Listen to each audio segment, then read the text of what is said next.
শনি আৰু দেওবাৰে দুদিনীয়াকৈ অনুষ্ঠিত হোৱা পাথৰিঘাট শাখা কেওট সন্মিলনৰ ৭০ সংখ্যক দ্বিবাৰ্ষিক অধিৱেশনৰ অন্তিম দিনৰ বৰ্ণাঢ্য সাংস্কৃতিক শোভাযাত্ৰাই মোহাচন্ন কৰি তুলিলে সকলোকে।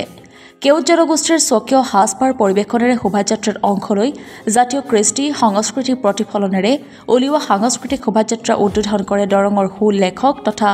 গ্ৰন্থ সমালোচক আৰু কৃতি শিক্ষকৰ বঁটাপ্ৰাপক কমলাকান্ত ডেকাই। সুদীৰ্ঘ পথ অতিক্ৰমী সভাস্থলীত উপস্থিত হোৱা শোভাযাত্ৰাই সমন্বয়ৰ হেতু বন্ধন সৃষ্টি কৰে।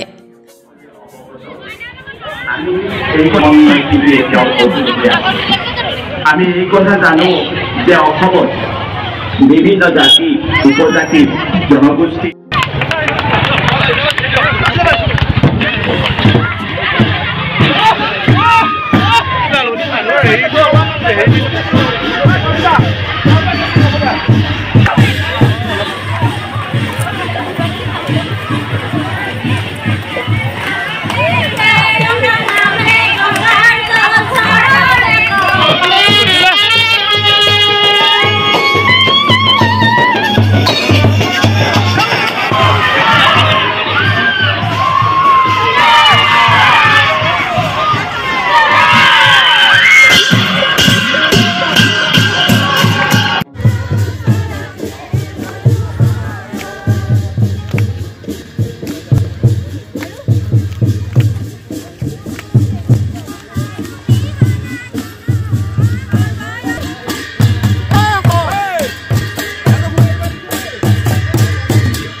প্রস্তুতি নিশ্চয় পাইছা নহয়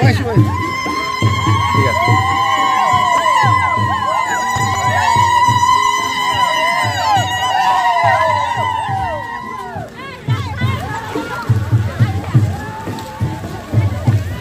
আৰু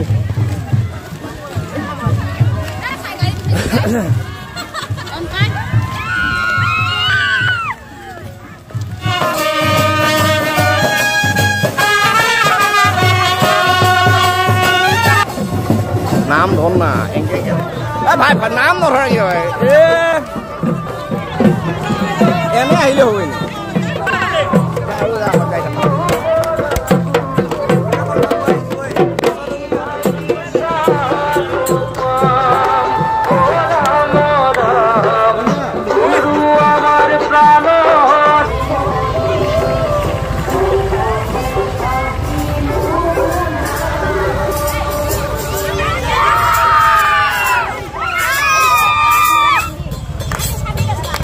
এইফালে ঘূৰি দি কোনটো ঘূৰি দিব আপোনাৰ নাম ধন্যবাদ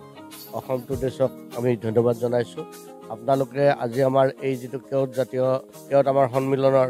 সদৌ অসম কেওট সন্মিলনৰ অন্তৰ্গত দৰং জিলা কেওট সন্মিলনীৰ এটা সক্ৰিয় শাখা পাথৰিঘাট যিটো আমাৰ কেওট সন্মিলনী শাখা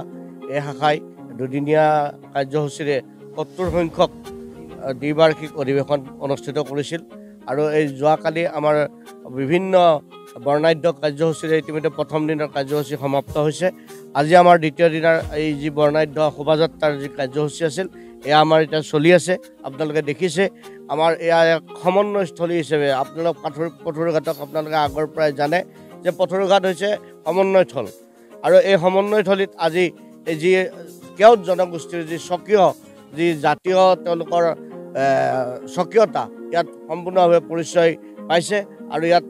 আপোনালোকে দেখিছে আমাৰ ইয়াৰ জৰিয়তে আমি এটা বাৰ্তা প্ৰেৰণ কৰিবলৈ বিচাৰিছোঁ যে আমি অসমৰ বিভিন্ন জনগোষ্ঠীৰ মাজত থকা কেওট জনগোষ্ঠীটোৱে যে সকলো জাতি জনগোষ্ঠীক লৈ একেলগে আমি আমাৰ অসমখনৰ উন্নয়ন আমি আমাৰ জাতিটোৰ উন্নয়ন আমি আমাৰ এই অসমখনক আগুৱাই লৈ যোৱাৰ দিশত আমি কাম কৰি যাব পাৰোঁ তাৰ বাবে আমি ঐক্যবদ্ধ আৰু আমাৰ জাতিটোৱে এই গোটেই প্ৰচেষ্টাত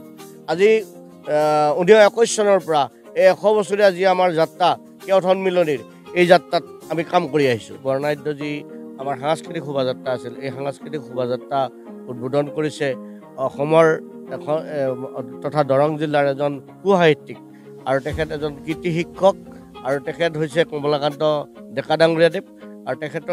তেখেতৰ ভাষণত ইতিমধ্যে আপোনালোকে প্ৰত্যক্ষ কৰিছে যে তেওঁ এই যে আমাৰ সমন্বয়ৰ বান্ধোনডাল আমি যে ইয়াৰ পৰাই যে আমি আৰম্ভ কৰি আমি যে মূল সুঁতিৰ অসমীয়া হিচাপে আমি একেলগেই আগবাঢ়ি যাম আৰু আগন্তুক দিনত আমাৰ এই যি যাত্ৰা এই যাত্ৰাই যে আমাৰ অসমখনক এক বান্ধোনৰ হেতুৰে বান্ধি ৰাখিব এই কথা তেখেতে প্ৰকাশ কৰিছে